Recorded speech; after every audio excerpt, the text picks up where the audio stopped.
política, debate y cultura. 89.1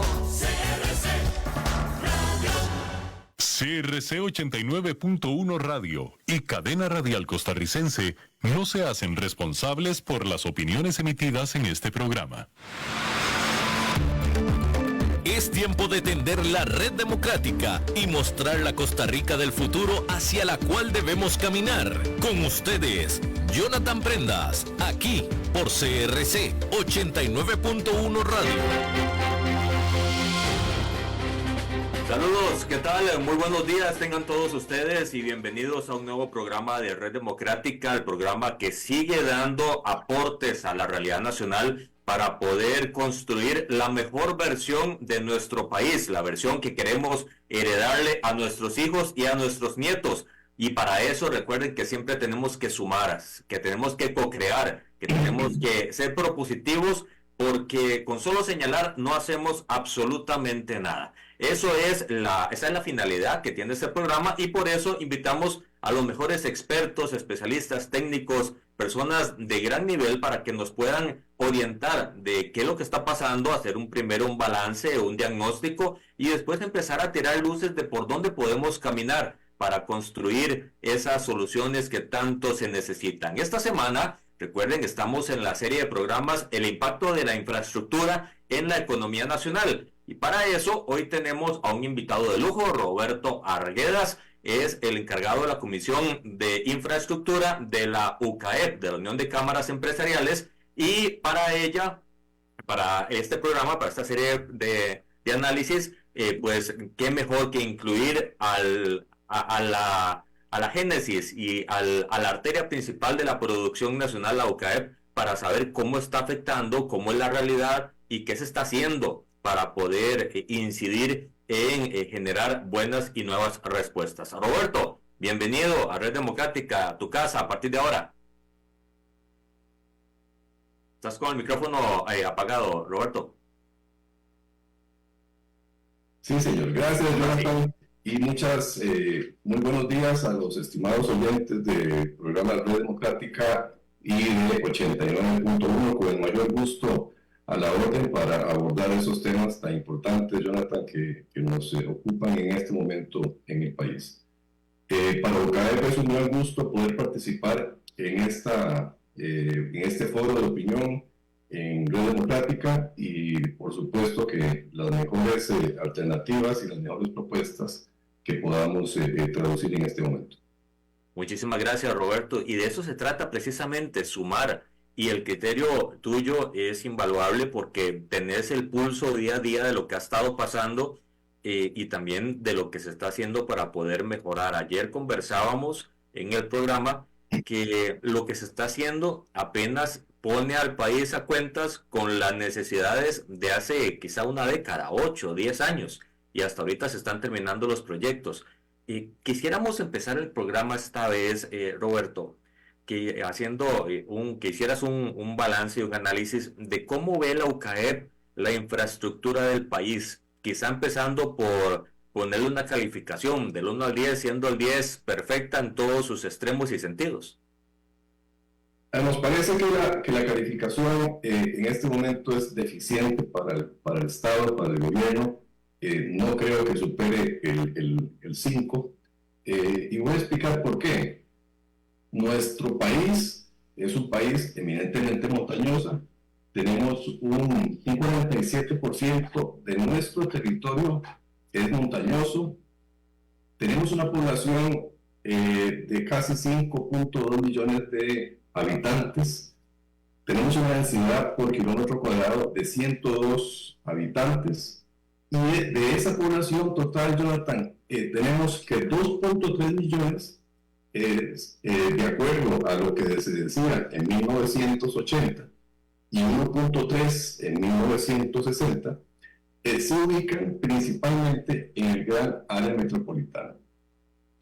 Vean qué interesante que dentro del concepto de GAM, entendido como desde Paraíso hasta San Ramón, tenemos que en solo 1.044 metros cuadrados tenemos una concentración en este momento de 2.3 millones de personas. Es decir, tenemos una densidad por kilómetro cuadrado en el gran área metropolitana de 2.204 habitantes en esa gran región.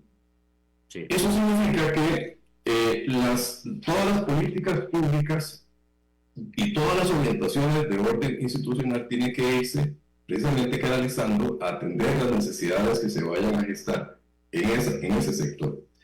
Sin embargo, vea qué curioso, Jonathan, que en Costa Rica el 50% de los trabajadores que laboran dentro del GAM viven en un cantón diferente al que están trabajando. Eso significa que tiene una necesidad de desplazamiento desde su residencia hasta el sector en donde trabaja. Hay 28 distritos divididos en más o menos unos 9 o 10 cantones del GAM que contienen el más alto nivel de congestionamiento vial en el gran área metropolitana. Entonces, por supuesto que si uno va a hacer un ejercicio, y esa calificación de 5 que estamos haciendo, es porque el Estado no le ha dado la suficiente reacción o respuesta para atender no solamente el desplazamiento de esos trabajadores, sino toda la fuerza productiva que el sector privado en este momento está teniendo.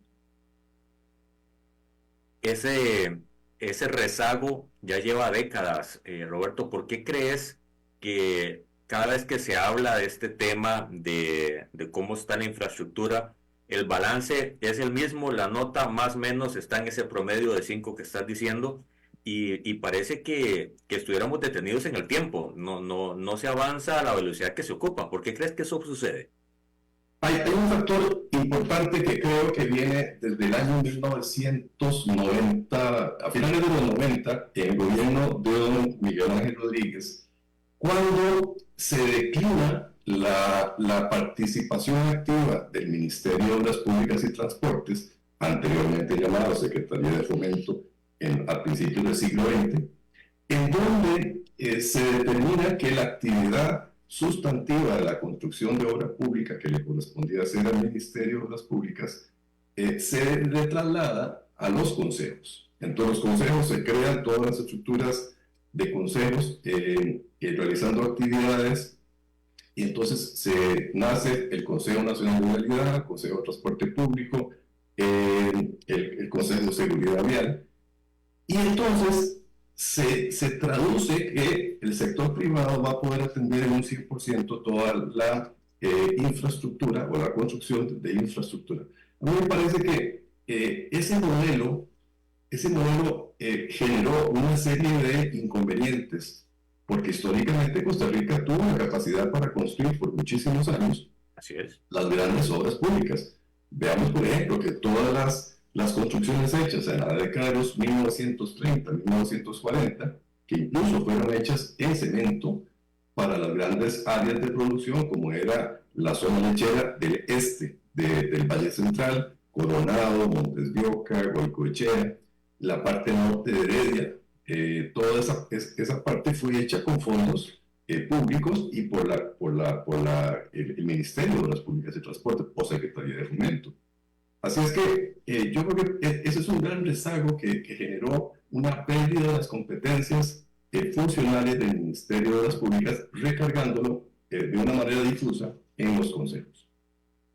Entonces quiere decir que las decisiones de aquel momento están pasando factura en este instante. ¿Cómo podemos reponernos y encauzarnos otra vez en un flujo de desarrollo? Hay varios proyectos de ley en la Asamblea Legislativa y con tu experiencia, habiendo pasado por la Cuesta de las Moras, sabes que ahí se puede presentar un proyecto y sale algo diferente. Sin embargo, cuando sale algo.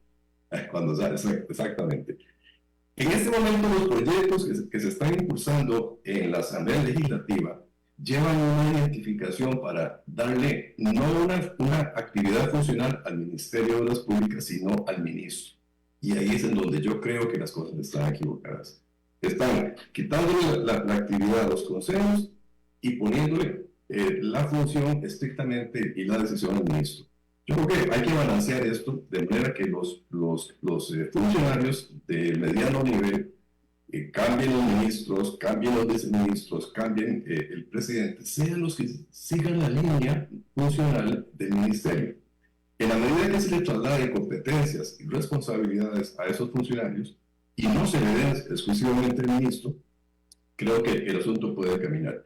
Pero vea qué curioso, en el último informe del Estado de la Nación del año 2008 se detectan una serie de proyectos que estaban como pendientes, y si hacemos el ejercicio de los que estaban pendientes en el 2008, prevalecen hoy 2024.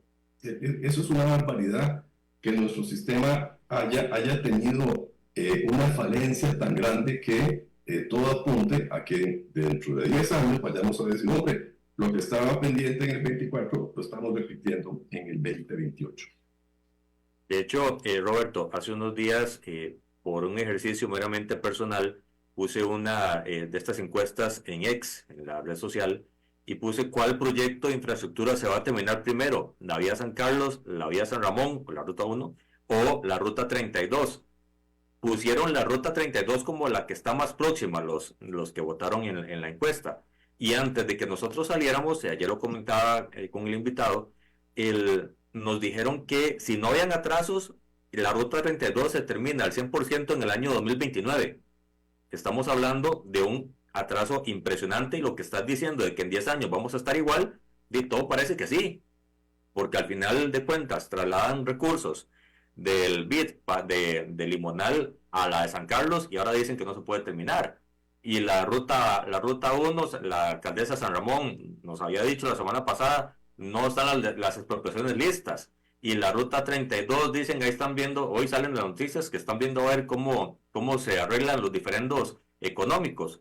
Me parece que también algo que ha afectado, y me gustaría saber tu opinión, es la constitución de los contratos de desarrollo de vías. Me parece que están hechos no para avanzar, sino también para enredarnos en nuestros propios mecates jurídicos. Sí, y yo valoraría además lo siguiente, y es que nuestra experiencia contractual, hablo de la experiencia del Estado, para diseñar contratos o condiciones que sean a futuro, beneficiando a la colectividad, beneficiando al Estado, más bien ha sido lo contrario. Más bien, los que se contratan con el Estado, yo siento que lo hacen de una manera muy sencilla, porque ven la enorme debilidad que tenemos en nuestros profesionales, y no hablo solo de los abogados, hablo de la debilidad institucional de los ingenieros, porque si hacemos un recuento brevemente, podemos identificar realidades muy particulares. Primero, ve qué interesante, nuestra red vial cantonal, que es la más grande, tenemos 38.000 kilómetros de red vial cantonal. Eso significa que los 80 y el resto de cantones, o no sé por cuántos iremos hasta ahora, en todos el último conteo del Abaco son 84, pero vienen 4 más. Así es. La cantonización de nuestro país no es tampoco la receta o la solución para que los problemas se... Totalmente de acuerdo. El 60% de esa red vial cantonal está en condiciones completamente deficientes. Solamente tenemos el 6% de las carreteras están en condiciones aceptables. Y ni hablemos de los puentes. Y ve que interesante, la red vial nacional, que son 8.000 kilómetros que le corresponde atender al MOB y al CONAVI, son las que se generan, digámosle, un mayor impacto. Y si usted me pregunta en este momento, ¿qué es lo que está ocurriendo en nuestro país con las llamadas presas, o las presas que se han venido evidenciando? Yo tengo que decirles que no es consecuencia exclusivamente del bajo volumen del mar. No es una cuestión que tenga que ver exclusivamente con solo un tema. Esa es la capacidad o la demostración de la incapacidad de ordenamiento que tenemos en nuestro país. Porque las grandes obras más bien se han suspendido. O sea, tenemos un atraso, un rezago en las grandes obras que pudieran significar una proyección. Tenemos una falta de planificación, es decir, en este momento nuestros planificadores urbanos o de carreteras no están proyectando ninguna obra para los siguientes 5 años como deberíamos estar haciéndolo. Las grandes obras, este gobierno no ha hecho nada. ¿Qué es lo que estaban haciendo? Tratando de identificar los puntos en donde, hombre, hay presa porque se están haciendo obras. Y eso es un error significativo, es un error muy grande. Hay presas porque no tenemos la capacidad de planificación. Los diseños están hechos con grandes limitaciones presupuestarias y por lo tanto toda la obra vial que uno puede pensar que el gobierno está haciendo es una obra vial limitada. Y heredada. Heredada además, por supuesto. Ve qué interesante. Tenemos la ruta 1, San Ramón. Hombre, el paso o la discusión en relación al fideicomiso con el Banco de Costa Rica ha significado un atraso de muchos meses, de muchos años.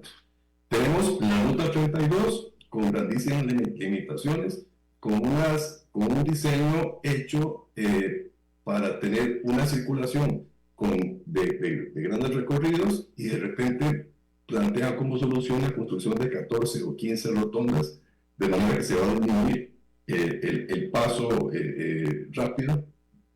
Tenemos una carretera o ruta 32 en el tramo que atraviesa el Parque Nacional Braulio Carrillo con una enorme debilidad. Y ahora sí, vámonos para 1980, cuando se diseñó esa carretera. La discusión entre los conservacionistas obligó a que los diseños de los taludes tuvieran una composición que está produciendo eso. Todos los derrumbes se están produciendo por eso, porque no tuvieron suficiente, la mínima pendiente para soportar todo lo que está ocurriendo ahí.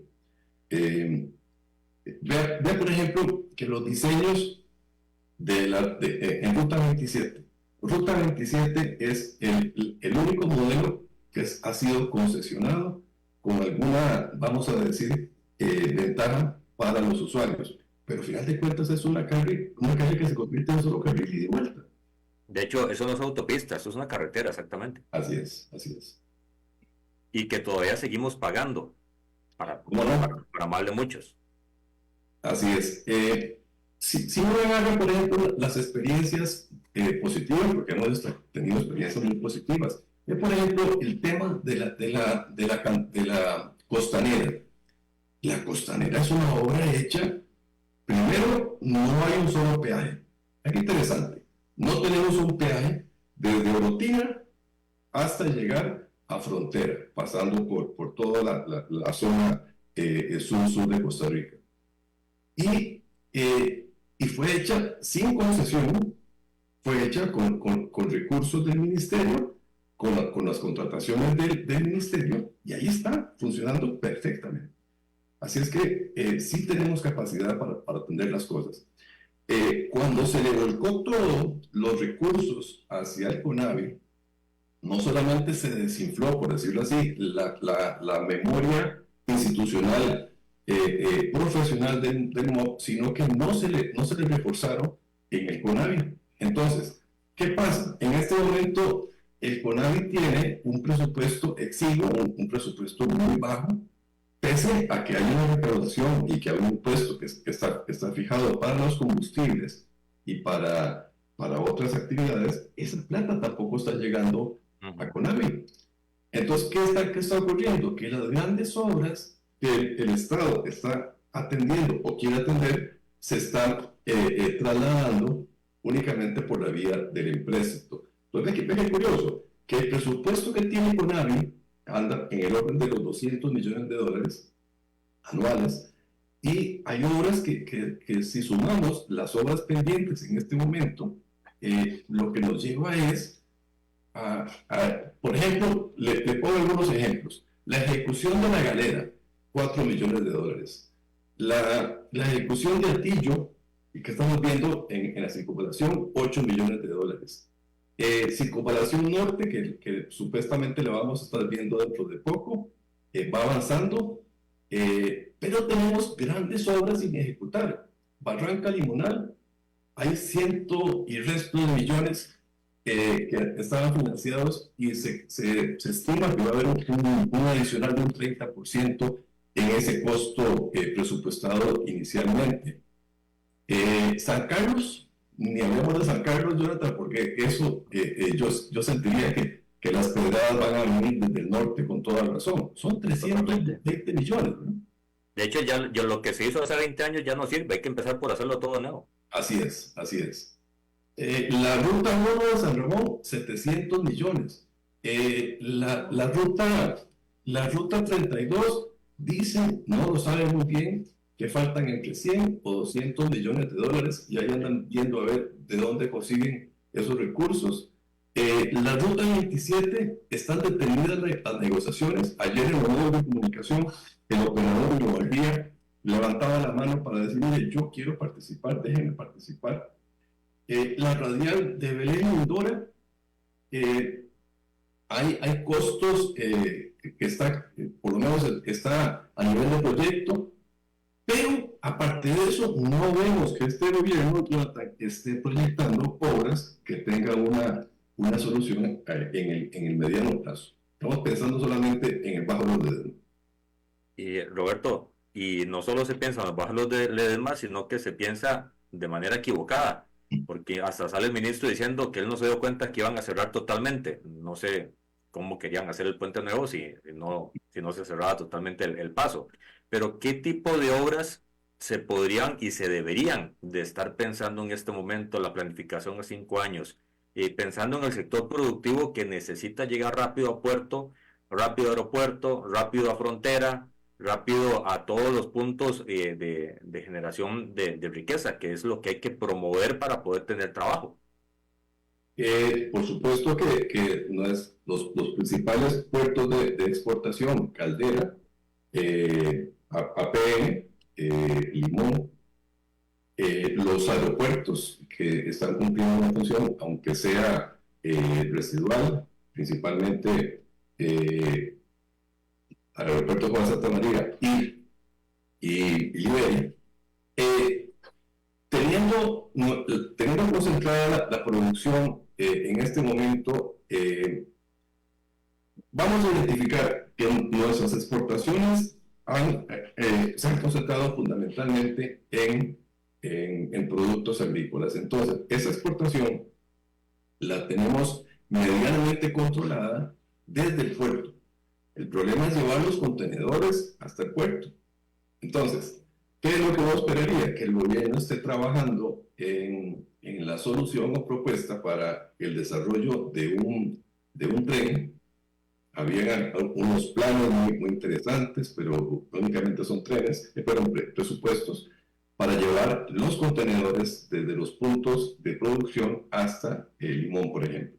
Uno esperaría que la centralización de esa exportación tuviera la respuesta de tener facilidades de carreteras. No las tenemos.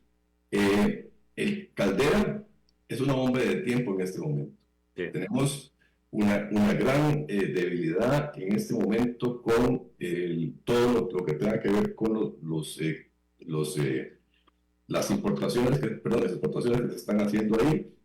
Costa Rica no está aprovechando lo que está ocurriendo en el Canal de Panamá.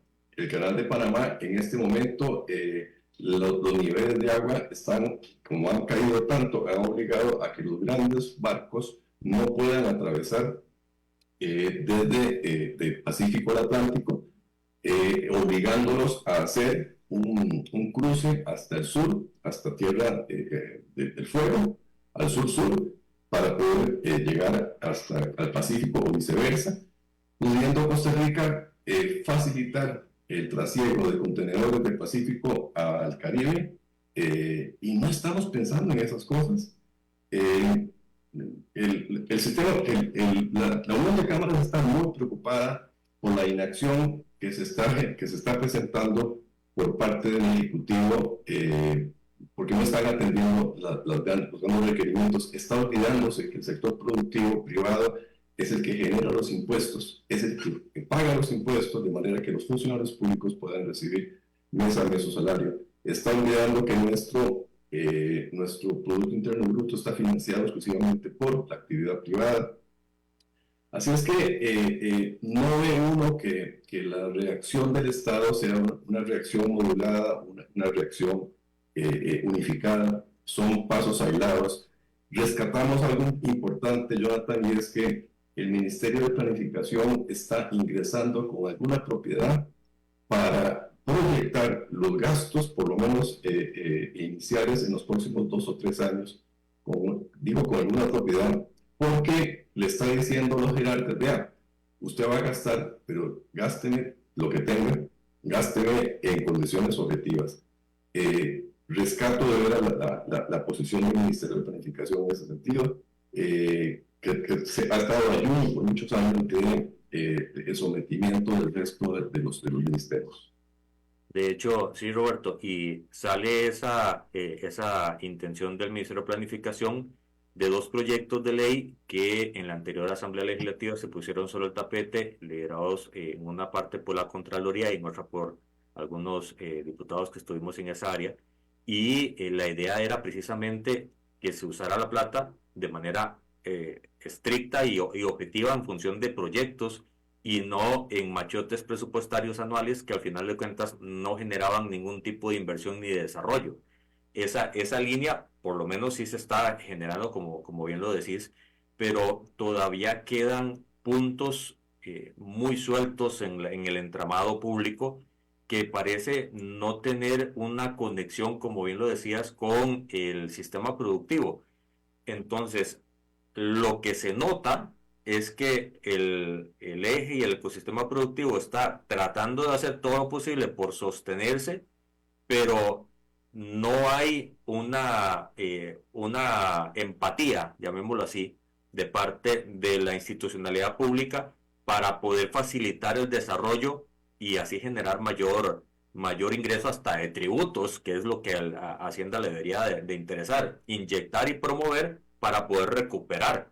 Y parece que esa lógica no se está haciendo, más bien es pague más y yo me dedico a pagar las cuentas por pagar, valga la redundancia, que tiene el Ejecutivo a nivel internacional.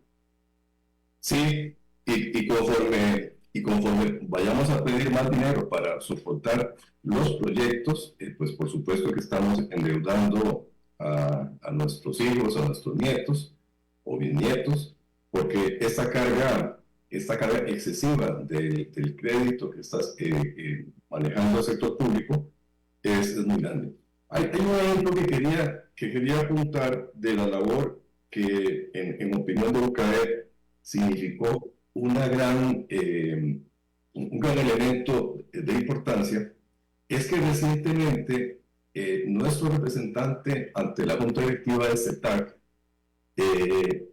pudo, dichosamente, frenar un proceso que iba a llevar a que, desatendiendo, ahora sí, las recomendaciones del Mideplan, se iba a provocar una descategorización del aeropuerto de Liberia, perdón, aeropuerto de Limón. Es interesante, el aeropuerto de Limón es internacional y con una propuesta de la Dirección General de Aviación Civil al Consejo Técnico de Aviación Civil, sencillamente se le estaba quitando esa categoría, solo para poder cumplir los requerimientos que le estaba diciendo Mideplan. Resulta que dentro de las obligaciones que le corresponden a la DGAC y al CETAC está cambiar las unidades de bomberos que están en cada aeropuerto, los 4 que tenemos que son internacionales.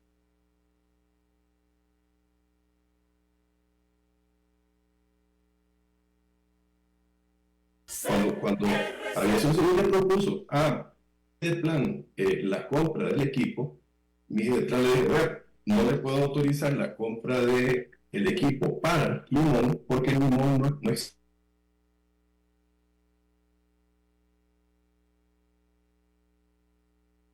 Y le puso 3 alternativas posibles a Aviación Civil. Una es, incluyan dentro del presupuesto la construcción de ese albergue, perdón, de ese hangar, digo yo, de ese galerón, y 2 más que eran fácilmente presentables. No, el Ejecutivo, en manos del director ejecutivo, perdón, del director de aviación, consideró lo más sencillo era quitarle la categoría de aeropuerto internacional y así lo propuso a CETAC. Y lo más grave es que el señor ministro de Obras Públicas y Transportes en esa sesión y el señor ministro de Turismo se quedaron callados. El único que levantó la voz fue el representante de UCAEP ante CETAC, y a raíz de eso y con las gestiones hechas por el cuerpo general de UCAEP, logramos que los diputados se interesaran por eso y lográramos suspender eso. Entonces, ahí uno ve la inoperancia del Ejecutivo o la decisión de los funcionarios por algo. Entonces, quitar la categoría para que después, dentro de 5 años, después de haber pasado una serie de procesos, logremos otra vez obtener la categoría de internacional. Entonces, es un ejemplo, Jonathan, de la falta de previsión en nuestro sistema de derecho público. Roberto, eso es una pequeña muestra de cómo es que estamos trabajando en Costa Rica el tema de la infraestructura, porque no se está pensando a futuro, se está pensando en apenas el ver los requerimientos teóricos y de escritorio y empezar a acomodar todo en función de eso, y así no se desarrolla un país. ¿Cómo proponen ustedes en UCAEP y vos en la comisión que lideras de infraestructura darle vuelta a esta lógica tan bizarra de falta de desarrollo y de conciencia con el sector productivo? Es una labor difícil, no es una labor que UCAEP vaya a zafar el lomo, por el contrario, se están promoviendo una serie de acciones específicas. Primero, los representantes de UCAEP en las juntas directivas que tenemos de forma activa, Consejo Técnico de Aviación Civil, Consejo Nacional de Vialidad, Consejo Nacional de Concesiones, Consejo de Puertos, lleva como instrucción del directorio de UCAEP ser vigilantes para la ejecución activa de los proyectos actuales y además la búsqueda de propuestas en el mediano plazo. ¿Qué quiere decir eso? Que buscamos que los funcionarios que están ahí, independientemente de quienes estén, busquen los diagnósticos, propongan los diseños, propongan los procesos de ejecución y que en forma interna eso se haga en el mediano plazo. Estamos proponiendo también una reunión de forma activa, una especie de foro taller, para que las discusiones como estas que estamos teniendo se trasladen al Ejecutivo en este momento, principalmente al señor Ministro de Obras Públicas y Transportes, quien debemos de reconocer que tiene una gran disposición, pero el humano tiene sus límites. No hay forma humana para que una persona esté absolutamente desconcentrada en gran cantidad de funciones. Estamos proponiendo en un proyecto de ley separar el Ministerio de Obras Públicas por un lado y crear el Ministerio de Transportes, de manera que esa función del jerarca no se vuelva tan imposible. El señor ministro en este momento tiene que participar en cerca de 5 consejos que preside y además del Consejo de Gobierno.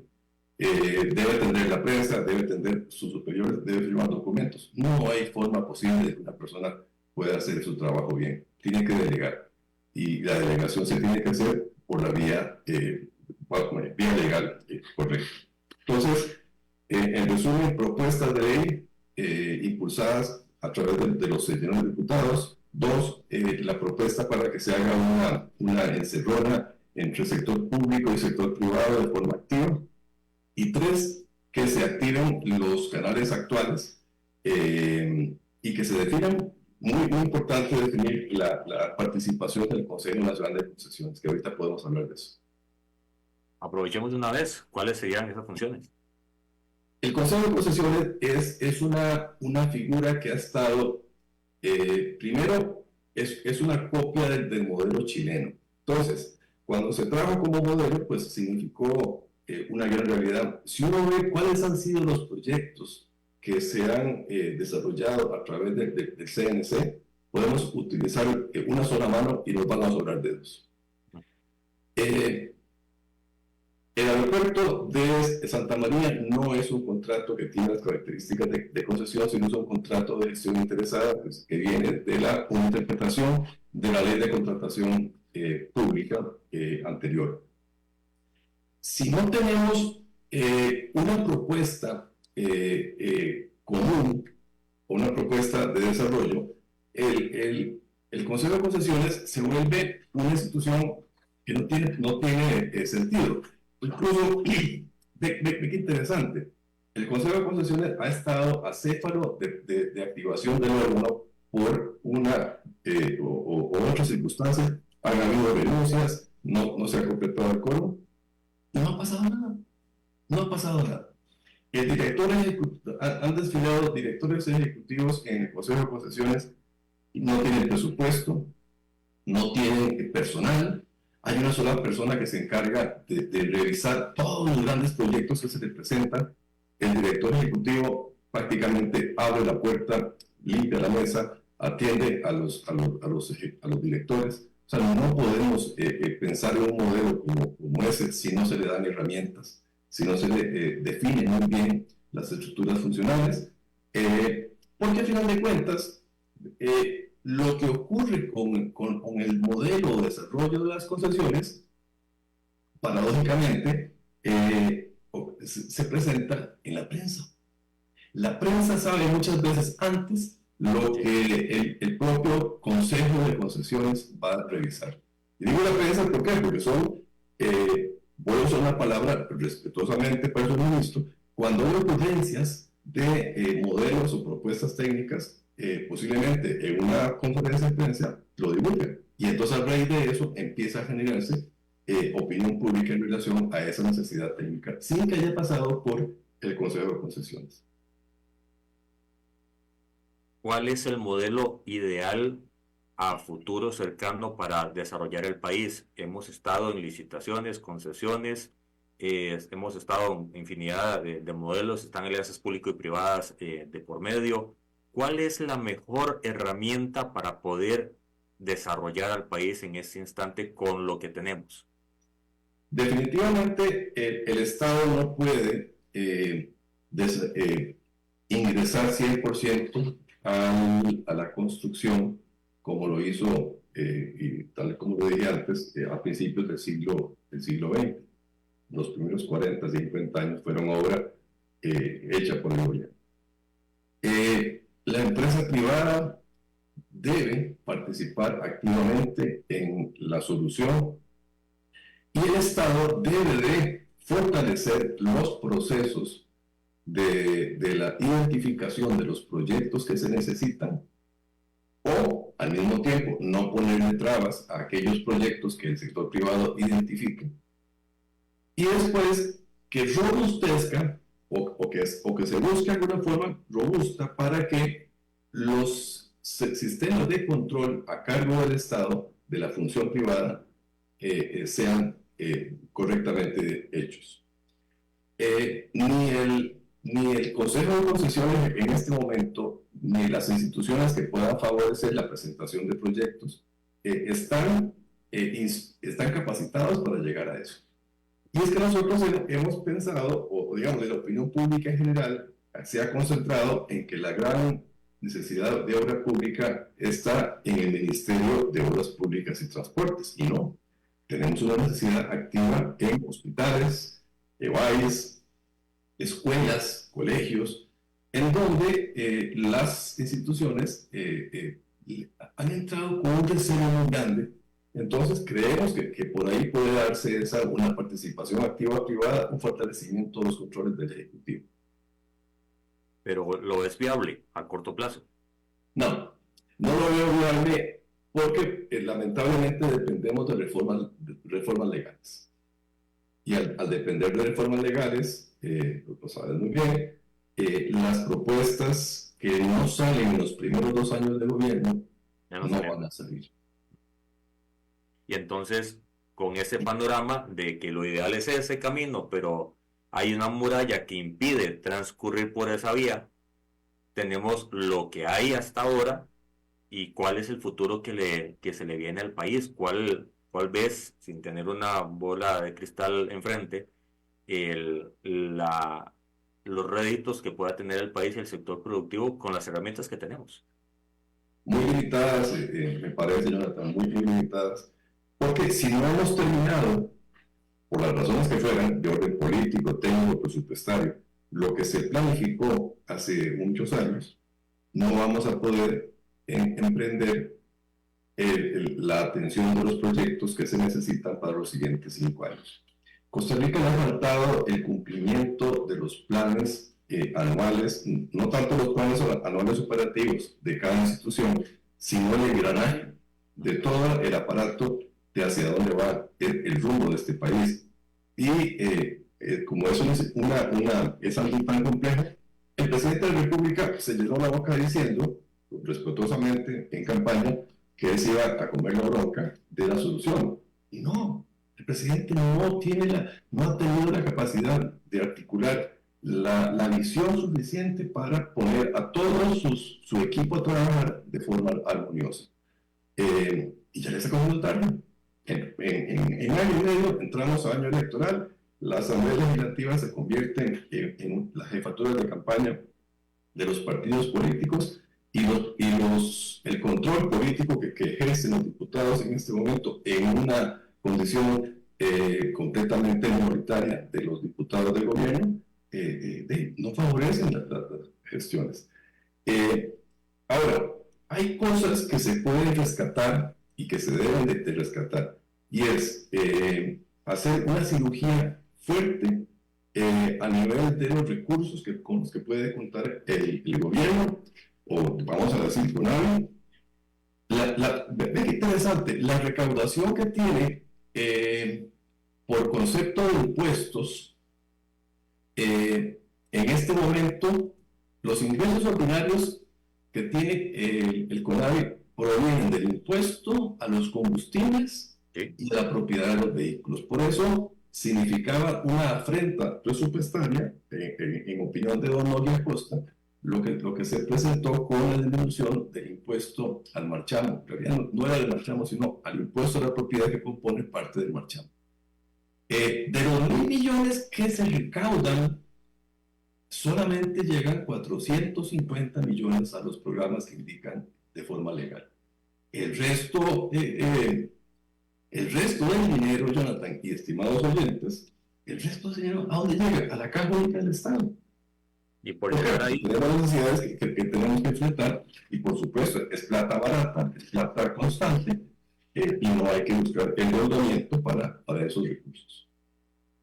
Roberto, el tema del financiamiento es otro de los grandes problemas que tiene el país. Se nos está agotando esa carta también porque no se ha estado ejecutando de forma correcta. Hay mucho presupuesto o mucho empréstito en instituciones satelitales al gobierno central que no se están ejecutando. Entonces, hasta eso, estamos pagando por platas que no se están usando. Así es. Bueno, eso refleja nuestra incapacidad administrativa, nuestra falta de músculo institucional para atenderlo. Yo no sé, pero a los ojos, yo no quiero estar en los zapatos de don Nogui Acosta. Ahí es una realidad muy grande. El país requiere fondos. Tenemos no sé cuántos proyectos aprobados, empréstitos aprobados por la Asamblea Legislativa, que no se han podido ejecutar por la incapacidad institucional. El asunto no es sencillo, la empresa privada puede proponer, puede hacer todo tipo de recomendaciones, pero al final de cuentas es una decisión del jerarca o de los jerarcas hacia dónde dirigir las piezas. Para finalizar, Roberto, nos quedan 8 minutos de programa. Quisiera orientar esta última etapa de la entrevista hablando sobre ya concretamente la competitividad país, no solo a lo interno, donde tenemos que luchar contra infinidad de elementos para ser competitivos, con atracción de inversiones, con sobrevivencia de empresas y con generación de empleo, sino con un vecindario regional que no está tan enredado en las cuerdas como nosotros. Llámese Panamá, llámese El Salvador, llámese Dominicana, llámese Colombia, llámese México, y creo que no estamos viendo que dejamos de acelerar y la velocidad que traíamos ya se nos está frenando el carro y los otros le están haciendo modificaciones al motor y nos están a punto de pasar, si no es que ya nos pasaron. Sin duda, vea que cuando Costa Rica optó en los años 60 con aquel modelo de sustitución de importaciones para fortalecer la producción criolla, la producción nacional, digamos que fue una política que mantuvo generó toda una serie de instalación de empresas. Pasamos de ser un país evidentemente exportador de bananos, café, piña. Ahora, ¿quién ha soportado los grandes números de nuestra economía? Por lo menos a nivel de Producto Interno Bruto, han sido todos los bienes y servicios que se han generado en zona franca. Sí. Entonces, si hemos sido competitivos en zona franca, lo menos que tiene que hacer este país es seguir manteniendo esas condiciones estables, porque efectivamente nuestros vecinos pueden estar ingresando a dar facilidades en zona franca y no presentar ideas, aunque fueran ideas aisladas de Donoria Costa para poner impuestos a las zonas francas. Eso es una barbaridad muy grande. El valor agregado que está dando las zonas francas es invaluable. Pero no podemos generar una competitividad o mantener una competitividad si no le damos un engranaje institucional que active. No puede ser posible que en el desarrollo de la construcción de la ruta limonal Cañas, la gente lo que ve ahí es el tránsito de los vehículos, el tránsito de la carga, que no hemos hablado del impacto que significa lo que pierde transporte, sea transporte público, transporte de mercadería, pero algo tan básico en este momento como es toda la conectividad. La Cámara de Telecomunicaciones ha estado de pelo parado porque toda la comunicación al norte de nuestro país, que venga desde el centro de San José, Valle Central, estaba pegado, si me permiten la palabra, como saliva del perico. Es decir, los cables inundaban. Entonces, ¿cómo va a haber competitividad si no podemos articular las soluciones de una propuesta de esas? Yo sí creo que Costa Rica tiene que definir muy bien qué va a pasar en los siguientes 15, 20 años si vamos a mantener con ese modelo del desarrollo en el gran área metropolitana, concentrando nuestra población. ¿Qué vamos a hacer con nuestros agricultores? Si nuestros agricultores van a tener que cerrar la pulpería, pero su actividad, porque tenemos unos aranceles a las importaciones de los productos más baratos. ¿Qué va a pasar con nuestra educación? Esto no es así como tan sencillo, Jonathan, de veras que cuando uno se pone a pensar en las soluciones, da un poquito de nostalgia. ¿Cuáles son esos costos? Ya, ahora que hablabas en tu comentario del transporte de productos y de todo el sistema de encadenamiento productivo que tiene el sector sí, con la infraestructura que tenemos. Había en el informe de la Nación del año 2008 se habló de que las personas estaban teniendo un impacto de hasta un 4.8% equivalente del Producto Interno Bruto. Eso era una estimación de las personas. Nosotros en UCAEP estamos generando una identificación para poder cuantificar, porque no se ha llegado a la cuantificación exacta del impacto que ha tenido en transporte, en las telecomunicaciones, en el ambiente, en la fuerza productiva. Entendemos que en el transcurso de los próximos meses eso es un trabajo que va a estar terminado. Yo me atrevo a decir que el impacto es mucho mayor. El consumo de combustible se dispara. Cada vez que hay un cierre a la ruta del Caribe, aumentan precios allá porque hay una mayor demanda, una menor oferta.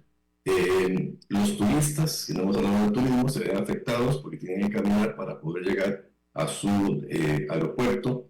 En fin, los hoteles pierden reservaciones. La Cámara de Turismo ha hecho un diagnóstico interesante en ese sentido. El daño es muy grande. A nivel personal, los habitantes se vuelven más agresivos.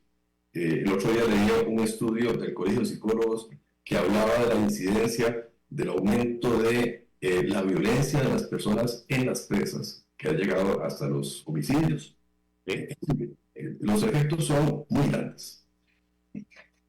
Roberto, muchísimas gracias por tu análisis, por las valoraciones que haces. Y para terminar, ¿cuál es, en tu concepción, la posición que debería tener el país rumbo a las elecciones del 2026? No desde un punto de vista político partidario, sino desde un punto de vista de desarrollo país. ¿Cuáles son las previsiones que deberíamos de tener a la hora de construir entre todos una campaña que va a llevar a un nuevo presidente o presidenta a la silla de Zapote? Es difícil. Sin embargo, yo no dejaría la esperanza dentro de el ser nacional. Esa persona debe transmitir esperanza, no debe de vender humo, debe vender esperanza, debe vender planificación, debe buscar armonía entre los poderes de la República, debe buscar un rescate de nuestros valores, debe buscar que la educación se incremente. No debe ser una persona que golpee la mesa, debe ser una persona que dialogue. No puede ser cerrando, digamos, instituciones, debe ser fortaleciendo instituciones. Lamentablemente las campañas políticas, Jonathan, y lo sabes muy bien, has estado en la política activamente, la publicidad puede hacer magia o puede hacer barbaridades. Y la publicidad no va a ir de la mano con un concepto de esperanza que todos podemos tener. Anotado tus comentarios, Roberto. Muchísimas gracias por la participación en el programa. Gracias a vos, Jonathan, y a tus estimados oyentes de 89.1 y muchos éxitos que esa red democrática siga haciendo vínculos. Muchísimas gracias, Roberto, y gracias a todos ustedes que han estado en sintonía. Mañana un nuevo programa, más profundidad todavía, mayor diversificación en el tema de infraestructura, porque es un tema muy amplio que vamos a seguir tocando desde todos los puntos de vista posibles. Hasta mañana, si Dios así lo permite.